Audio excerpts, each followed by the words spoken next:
به نام خداوند جان آفرین، حکیم سخن در زبان آفرین. درود و مهر به شما همراهان کانال رهایی از زندان ذهن که من رو در خوانش کتاب هنر ظریف رهایی از دغدغه ها تا فصل 4 همراهی کردیم. تا اینجا آقای مارک منسن در مورد تجربه شخصی خودش و دو مثال مهم تاریخی از آقای اونودا و آقای ماستین برای ما زدن و گفتن که چقدر اهمیت داره که ما آگاهانه رنج ارزشمندی رو انتخاب بکنیم و برای سنجش رنجمون حتما ملاک و معیار سنجیده‌ای رو برگزینیم. و گفتیم که برای اینکه ملاک درست و ارزشمندی برای مشکلات زندگیمون و تعریف مفاهیم اونها پیدا بکنیم، باید توجه بکنیم که یک پیاز خودآگاهی وجود داره که 3 لایه برجسته این پیاز خودآگاهی به ما در این سنجش کمک میکنن. اول اینکه درک ساده از احساسات خودمون داشته باشیم. ثانیاً از خودمون سوال کنیم که چرا احساسات به خصوصی پیدا میکنیم و در نهایت اینکه ارزش‌های شخصی ما کدام ها هستن که این گزینه سوم نسبت به اونای دیگه از ارزش و جایگاه بیشتری برخوردار هستش. گفتیم که ارزش‌های ما معیارهایی تعیین می‌کنن که خودمون و دیگران رو با اونها میسنجیم. ادامه مطلب از فصل 4 صفحه 73. ارزش‌های ما معیارهایی تعیین می‌کنن که خودمان و دیگران را با آنها میسنجیم. ارزش وفاداری اونودا به امپراتوری ژاپن چیزی بود که او را طی حدود 30 سال در لوبانگ حفظ کرد. اما همین ارزش هم بود که او را هنگام بازگشتش به ژاپن آزرد. معیار ماستین برای بهتر بودن از متالیکا احتمالاً به او در راه اندازی یک حرفه موسیقی فوق‌العاده موفق کمک کرد، اما همان معیار او را با وجود موفقیتش شکنجه میداد. اگر می‌خواهید که طرز نگاهتان به مشکلات را تغییر دهید، باید چیزی را که ارزشمند می‌دانید و نیز نحوه سنجش موفقیت و شکستتان را تغییر دهید. برای نمونه بیایید به موسیقیدان دیگری نگاه کنیم که از گروه دیگری بیرون انداخته شد. داستان او به طرز غریبی مشابه داستان دیو ماستین است، گرچه این داستان 2 دهه پیشتر اتفاق افتاده. سال 1962 بود و نام یک گروه موسیقی نوظهور از لیورپول انگلستان داشت بر سر زبانها می افتاد. اعضای این گروه که مدال‌های موی مسخره‌ای داشتند، نام مسخره تری هم برای گروهشان انتخاب کرده بودند. اما موسیقیشان بدون شک خوب بود و صنعت موسیقی داشت بالاخره کشفشان میکرد. گروه آنها شامل خواننده اصلی و ترانه نویس پاول، باسنواز رمانتیک و جورج گیتارزن اصلی و سرکش بود و بعد یک طبلزن هم داشتن. طبلزن خوش‌قیافه ترین آنها محسوب میشد. تمام دخترها برای او دیوانه می شدند و چهره او بود که اول از همه روی مجله ها ظاهر می شد. او حرفه‌ای ترین عضو گروه هم بود، مواد مصرف نمی کرد. حتی تعدادی کت و شلوار پوش هم معتقد بودند که او باید شخص اول گروه باشد، نه جان یا پاول. نامش پیت بست بود. در سال 1962 بعد از تور کردن اولین قراردادشان 3 عضو دیگر بیتزل بی سر و صدا دور هم جمع شدند و از مدیرشان برایان اشتاین خواستند او را اخراج کنند. این تصمیم برای اشتاین خیلی سخت بود. پیت را دوست داشت و به همین خاطر آن را به تعویق انداخت، به امید آنکه 3 نفر دیگر نظرشان را عوض کنند. ماه‌ها بعد، تنها 3 روز مانده به آغاز اولین ضبطشان، اشتاین بالاخره بست را به دفترش خواند. بدون هیچ تشریفاتی به او گفت که گم شود و گروه دیگری برای خودش پیدا کند. هیچ دلیلی نیاورد و توضیحی نداد و اظهار تأسفی هم نکرد. فقط گفت که اعضای دیگر او را نمیخواهند و به سلامت. ماه‌ها بعد تنها 3 روز مانده بود به آغاز ضبطشان. نخاله‌ای به نام رینگو استار به گروه اضافه شد. رینگو بزرگتر بود و دماغ بزرگ و مسخره داشت. او موافقت کرد موهایش را به همان مدل زشت جان، پاول و جورج کوتاه کند و ترانه‌هایی درباره اختاپوس‌ها و زیردریایی‌ها بنویسد. بقیه اعضا گفتند البته، به درک، چرا که نه. 6 ماه پس از اخراج بست، جنون بیلز فوران کرد و میشد گفت جان، پاول، جورج و رینگو به مشهورترین چهره‌های کل جهان تبدیل شدند. در همین حال بست در افسردگی عمیق فرو رفت و به مصرف مشروبات روی آورد، کاری که هر مرد انگلیسی اگر بهانه داشته باشد انجام می‌دهد. دهه 60 میلادی با پیت بست مهربان نبود. او تا سال 1965 از 2 نفر از اعضای بیتلز به جرم تهمت شکایت کرده بود و تمام پروژه‌های موسیقی دیگرش به شدت شکست خورده بودند.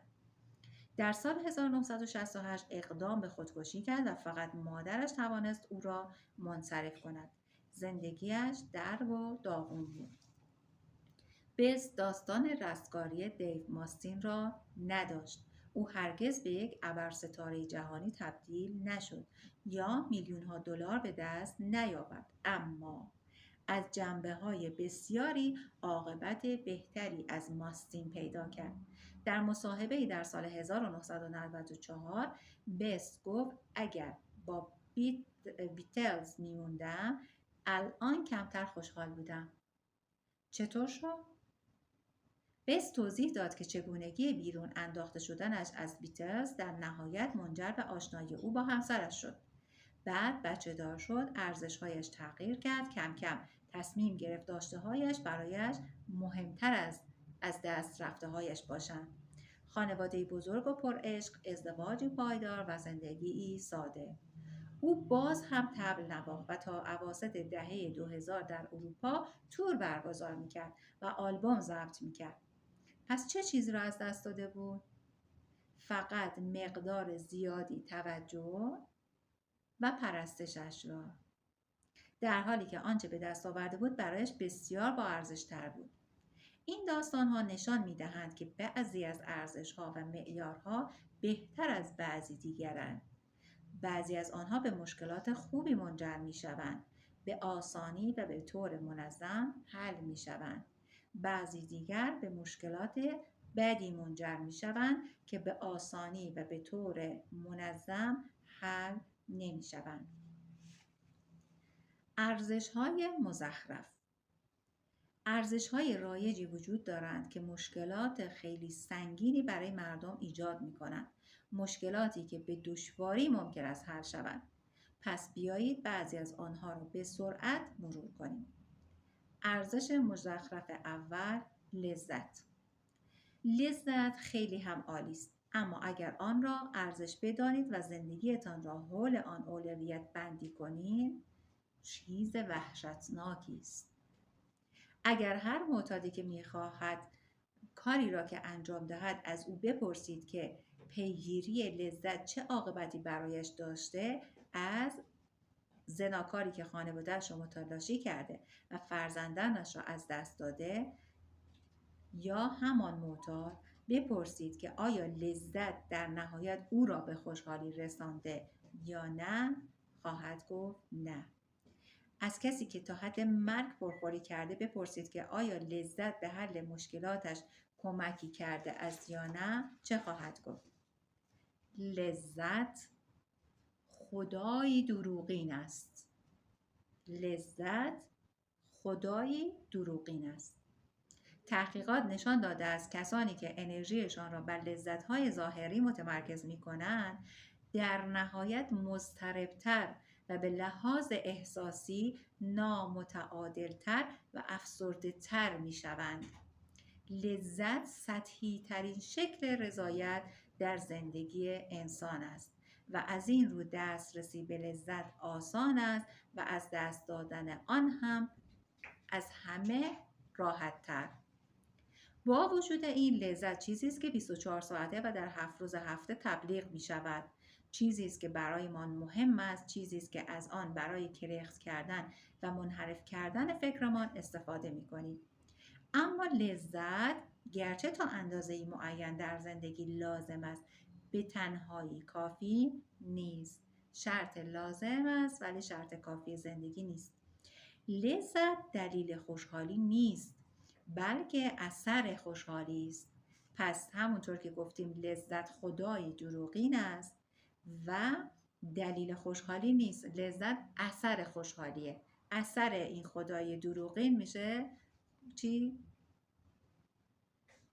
اگر سایر ارزش‌ها و معیارها را درست انتخاب کنید، لذت به طور طبیعی و به عنوان محصولی جانبی ظاهر خواهد شد. ارزش مزخرف دوم موفقیت مادیه. افراد بسیاری ارزش نفسشان را بر مبنای میزان درآمدشان یا نوع ماشینشان یا سبزی و زیبایی چمن جلوی خانهشان نسبت به مال همسایه میسنجند. یادآوری میکنم که نویسنده کتاب آمریکایی هستند و این باغچه‌های بزرگ منزل جلوی منزل به همین دلیل اینجا مثال زده شده. تحقیقات نشان داده است هنگامی که فردی قادر به تأمین نیازهای فیزیکی اولیه مانند غذا، سرپناه و غیره شود، پیوند میان خوشحالی و موفقیت دنیوی به سرعت به صفر میل می کند.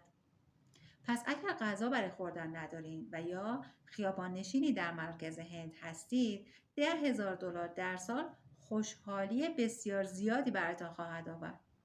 اما اگر در قشر متوسط کشوری توسعه یافته زندگی می کنید، $10,000 بیشتر در سال تأثیر چندانی نخواهد داشت.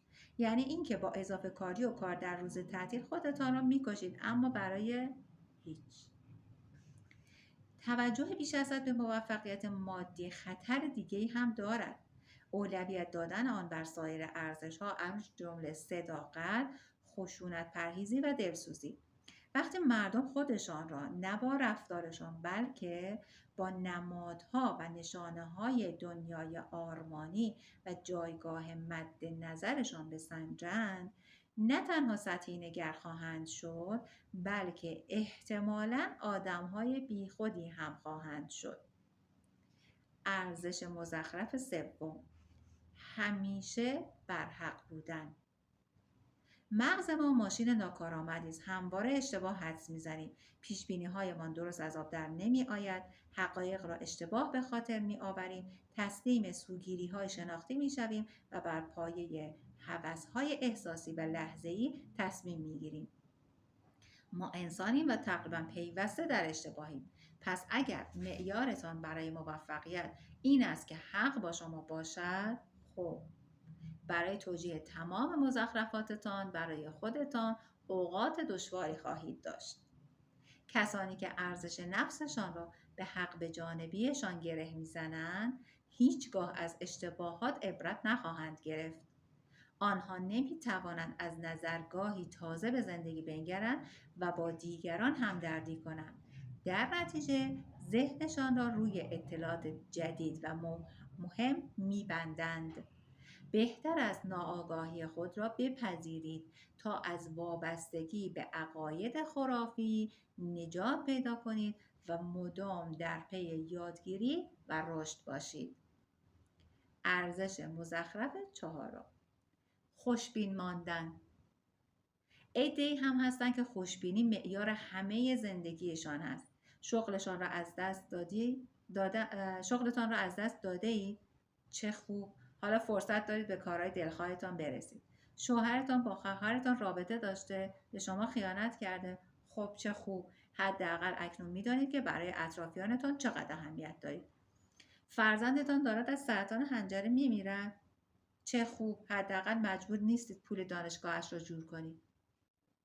گرچه دیدن نیمه پر لیوان خوبی هایی دارد، حقیقت این است که بعضی اوقات زندگی مزخرف است و سالمترین کار این است که به آن اغراق کنیم. گرچه دیدن نیمه پر لیوان خوبی هایی دارد، حقیقت این است که بعضی اوقات زندگی مزخرف است و سالمترین کار این است که به آن اقرار کنیم. انکار احساسات منفی به احساسات منفی‌تر و طولانی‌تر و اختلالات احساسی می انجامد.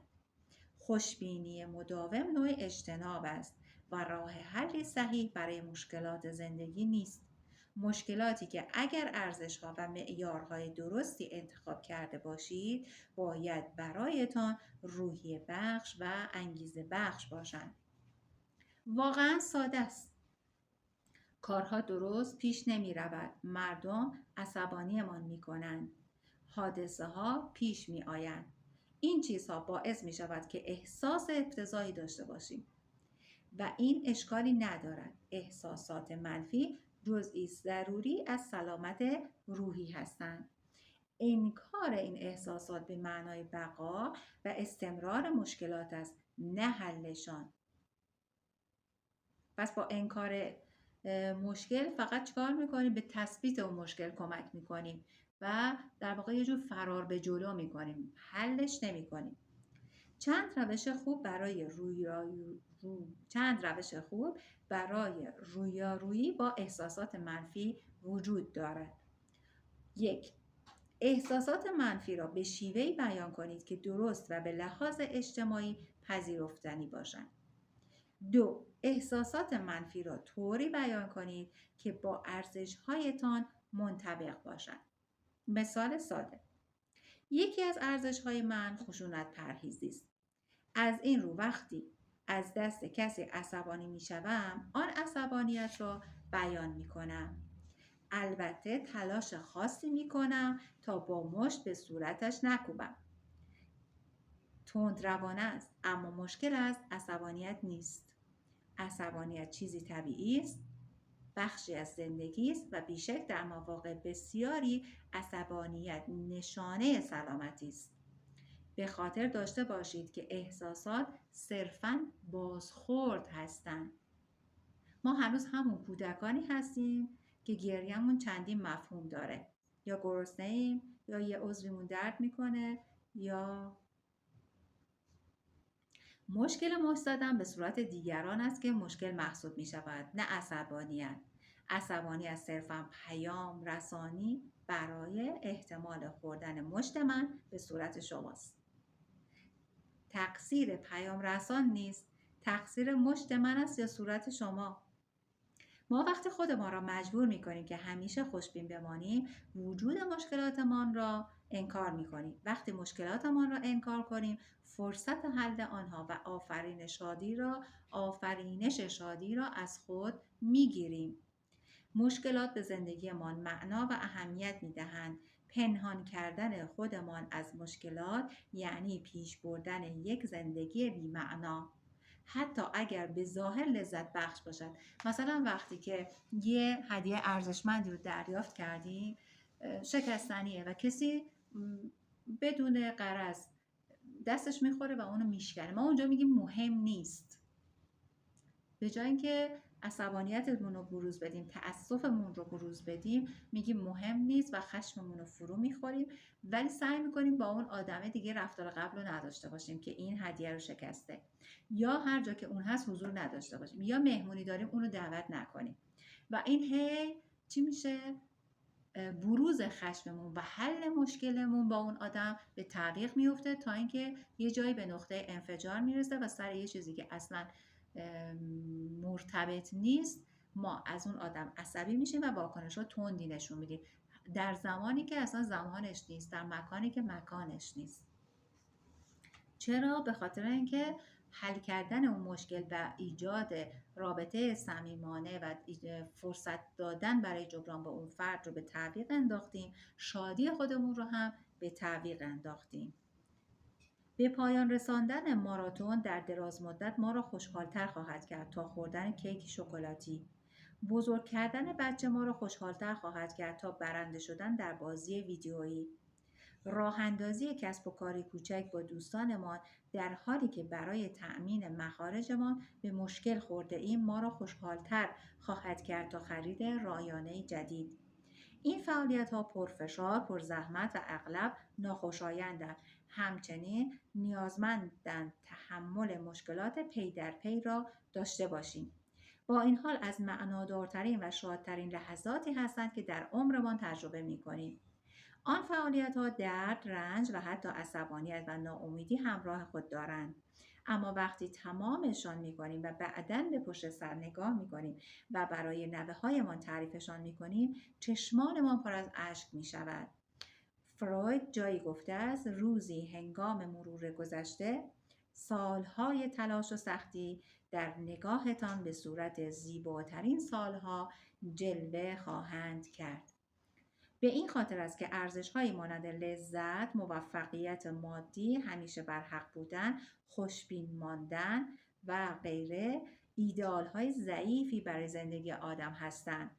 بعضی از بهترین لحظات زندگی نه لذت بخش هستند و نه موفقیت آمیز، نه آگاهانه و نه مثبت. منظور این است که ارزش‌ها و معیارهای خوبی انتخاب کنید. به دنبال آنها لذت و موفقیت به طور طبیعی ظهور خواهند کرد. چون که 100 آید 90 هم پیش ماست. لذت و موفقیت اثرات جانبی ارزش‌های خوبند، به تنهایی سرخوشی‌هایی پوچند.